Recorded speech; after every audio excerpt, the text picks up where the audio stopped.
Kumusta na po kayo mga kapatid at mga kaibigan? Maraming salamat po sa inyong pag-aantabay sa programang ito ng Iglesia ni Cristo. Ito po ang inyong lingkod, ang kapatid na Michael Sandoval, at muli po ay makakasama natin ang kapatid na Bobby Fernandez. Kapatid na Bobby? Maraming salamat kapatid na Michael. Mga kapatid, mga kaibigan, kumusta po kayo? Muli, inaanyayahan po namin kayong subaybayan kami sa isang napakahalagang pagtalakay. At ngayon pa lang po ay ipinagpapauna natin sa kanila na napakahalaga itong ating paksa na tatalakayin sa kanila. Mga kapatid at mga kaibigan, patuloy po na sinisikap ni Mr. Isaiah Samson Jr.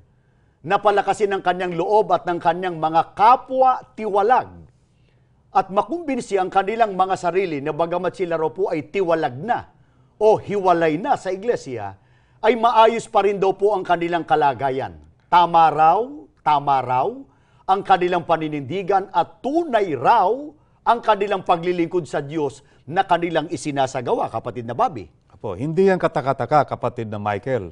Sapagkat, mga mahal na kaibigan, meron talagang ganong tao na ang reaksyon kapag nahulog sa pagkakamali, sa halip na magbago at bumalikwas, pinangangatwiranan at ipinagtatanggol pa ang kanilang kamalian at ang kinasasadlakang negatibong kalagayan. Gusto nilang palitawin, kapatid na Michael, na walang mali doon sa kanilang ginawa. Kaya alang-alang sa ating mga sumusubaybay, meron bang halimbawa, talagang halimbawa na taong pinangangatwiranan at ipinagtatanggol ang kanyang maling ginawa na kapag hindi sinuring mabuti, kapatid na Bobby, makapandaraya sa kanyang kapwa-tao? Meron, kapatid na Michael, mga mahal na sumusubaybay. Ang isang dating ministro na nagrebelde at lumaban sa pamamahala sa loob ng iglesia at tagasik ng pagkakabahabahagi sa iglesia. Kaya siya itiniwalag sa iglesia. At sino ang isa rito? Siya po ay si Mr. Isaiah Samson Jr. Ganito ang kanyang sinabi. Kahit tayo ay itinakwil ng kasalukuyang pamamahala, sabihin pang kung tawagin nila inalis na tayo sa iglesia. Tayo raw ay nasa labas na ng iglesia, hindi nangangahulugan na inalis na at naalis na ang karapatan nating sumunod sa aral. Sila lang yun. Pero ang Diyos hindi inaalis sa atin yung pagsunod sa aral. Una, kapatid na Bobby, ipinapapansin natin sa lahat ng mga sumusubaybay sa atin, nandaraya talaga itong si Mr. Samson na pinalilitaw niya na tila baga hindi siya talaga tiwalag sa iglesia. Kaya ang sabi po niya, sabihin pang kung tawagin nila inalis na tayo sa iglesia. Tayo raw ay nasa labas na ng iglesia. Teka muna, kapatid na Bobby, yun ang ating sagutin. Itong si Mr. Samson na tiwalag sa iglesia, eto tanong, siya ba'y nasa loob o nasa labas ng iglesia? Nasa labas na ng iglesia, kapatid na Michael. Itiniwalag na At ipinapapansin po namin sa inyo, nandaraya talaga na siya po, bagamat tiwalag na raw sa iglesia, may karapatan pa raw silang sumunod sa aral o sa gawang paglilingkod sa ating Panginoon Diyos. Reaksyon natin dito, kapatid na Bobby. Ito ay isang sariling opinion lamang ni Mr. Samson. At labag po ito sa itinuturo ng Biblia. Kaya nga, ano ang isa sa napakaraming talata na kinukontra o sinasalungat ni Mr. Samson sa pahayag niyang ito na kahit sila raw ay tiwalag na, may karapatan pa raw silang magsagawa ng paglilingkod sa Panginoon Diyos, kapatid na Bobby? Ang itinuro ni Apostol Pablo na ang mga hiwalay kay Kristo o hindi na kaugnay sa Kanya o ang mga natiwalag sa iglesia ay wala na pong pag-asa sa pangako ng Diyos at namumuhay sa daigdig na walang Diyos.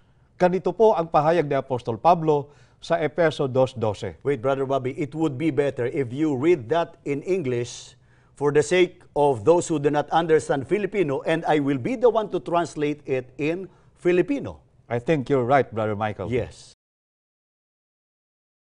Remember that at that time, you were separated from Christ. Alalahanin ninyo na ng panahong iyon, kayo ay hiwalay kay Kristo. Excluded from any relationship with Him. Hindi kabilang sa alinmang may pagkakaugnay sa Kanya. Alienated from the commonwealth of Israel. Malayo sa bayang Israel. And strangers to the covenant of promise with no share in the sacred Messianic promise and without knowledge of God's agreements. At mga dayuhan sa mga tipan na walang bahagi sa banal na pangako ng Mesiyas at walang kaalaman sa mga kasunduan ng Diyos. Having no hope in His promise Na walang pag-asa sa kanyang pangako and living in the world without God. at namumuhay sa daigdig ng walang Diyos. Hayag na opinyon lamang ni Mr. Samson ang itinuro niya sa kanyang mga kapwa-tiwalag na kahit sila ay itiniwalag na o nasa labas na ng iglesia, ay may karapatan pa raw po sila sa paglilingkod sa Panginoong Diyos. Ito ay hayagang pandaraya, kapatid na Michael. Ngunit mahalagang tanong, kapatid na Bobby, alang-alang sa kanila, meron bang kumokontra o sumasalungat sa ipinahayag na yan ngayon ni Mr. Samson? Meron, kapatid na Michael. Meron. Sino yun? Si Mr. Samson mismo. Siya mismo kinontra niya sarili niya. Opo, pakinggan po ninyo ang kanyang pahayag noon nung siya ay nasa loob pa ng Iglesia ni Cristo. But sincerity is not enough. Devotion is not enough. What is in man's heart is not enough, although all these things are necessary and important. Because it is also very important in the sight of our Almighty God that He sees a person who serves Him doing His righteousness, not his own righteousness, not my own righteousness. We should have no righteousness of our own. It should only be God's righteousness, which is none other than the gospel. Hindi po ba't nakatatawag ng pansin ang kanyang paninindigan noong siya ay nasa loob ng Iglesia ni Cristo pa at nasa liwanag? Ang sabi niya. But sincerity is not enough. Devotion is not enough. Kaya kapatid na Bobby, bakit daw hindi sapat yung tinatawag na sinseridad o debosyon sa paglilingkod sa Diyos? Sana napansin ng ating mga sumusubaybay ang ipinahayag ni Isaiah Samson na We should have no righteousness of our own. It should only be God's righteousness, which is none other than the gospel. yan po sana ang tamang pananaw, mga mahal na sumusubaybay, na ang paglilingkod na ayon sa katwiran ng Diyos ay ang paglilingkod na ayon po sa gospel o ebanghelyo. At ayon din kay Mr. Isaiah Samson, kapatid na Bobby, alin daw ang tinutukoy na paglilingkod na naaayon sa gospel o ebanghelyo? Ganito po ang kanyang pagtuturo nung siya'y nasa liwanag pa o nasa loob pa ng Iglesia ni Cristo. Pakinggan po natin siya. It is necessary that we serve our Almighty God, but it should be based on the gospel.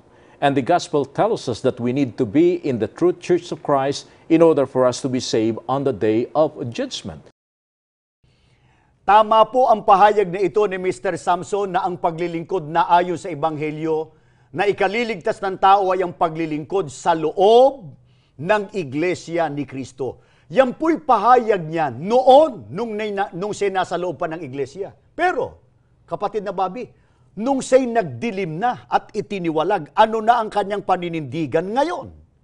Sana natatandaan pa nila, kapatid na Michael, ang pahayag ni Isaiah kanina na Kahit tayo ay itinakwil ng kasalukuyang pamamahala, sabihin pang kung tawagin nila inalis na tayo sa iglesia.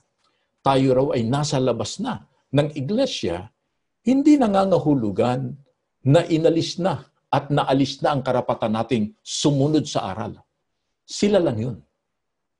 Pero ang Diyos hindi inaalis sa atin yung pagsunod sa aral. Mga kaibigan at mga kapatid sa iglesia, hindi po ba ibang-iba ang sinasabi niya ngayon kung ihahambing natin sa sinasabi at pahayag niya noon?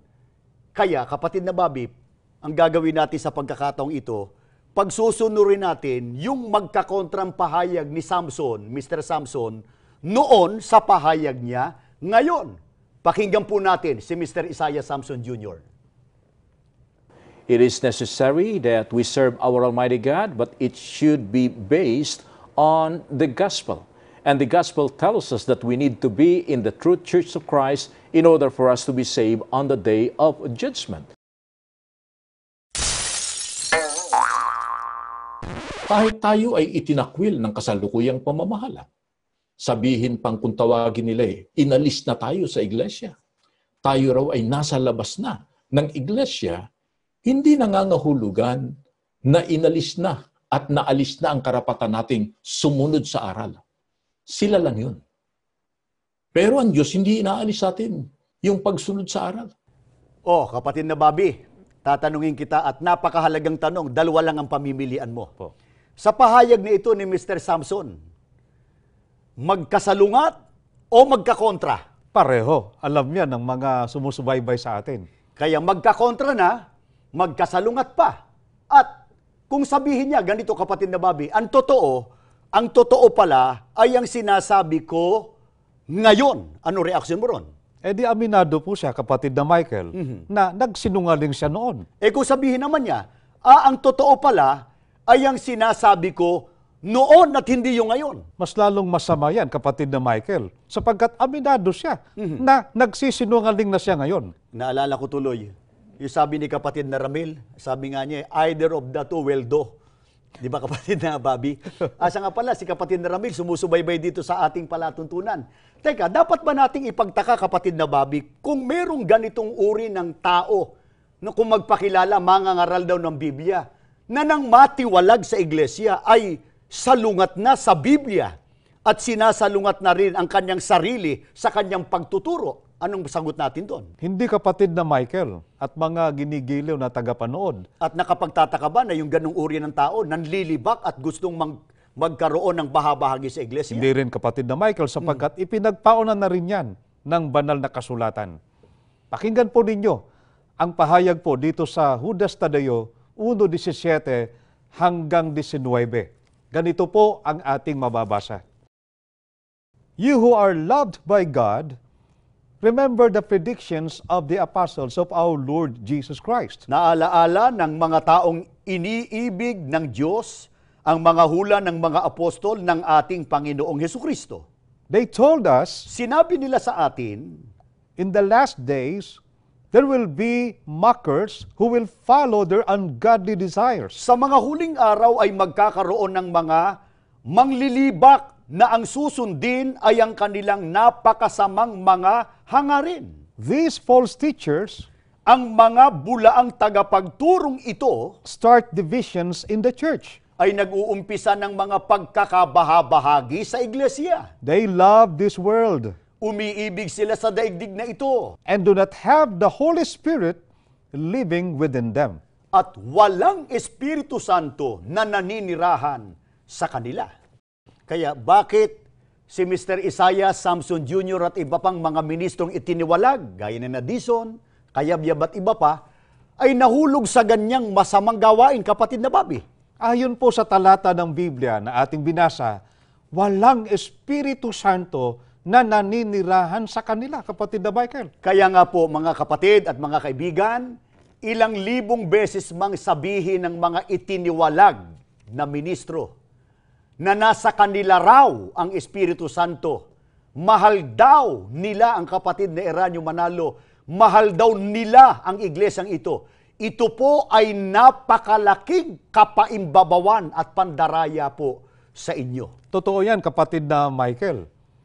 Dahil sa kung totoo pong mahal nila ang kapatid na Eranio Manalo at ang iglesia, bakit tinalikuran nila ang mga aral ng Diyos na itinataguyod ng iglesyang ito, kapatid na Michael? Binobolan itong mga ministrong rebelde at itiniwalag, yung mga naakit nila, kapatid na Bobby, na bagamat tiwalag na raw sila at nasa labas ng iglesia, may karapatan pa raw silang sumunod sa aral, may karapatan pa raw silang maglingkod sa Panginoon Diyos. Mr. Samson at iba pang mga tiwalag sa iglesia, saan mababasa sa Biblia na ang mga itiniwalag sa iglesia ay may karapatan pang maglingkod sa ating Panginoong Diyos at may karapatan pa sa kaligtasan?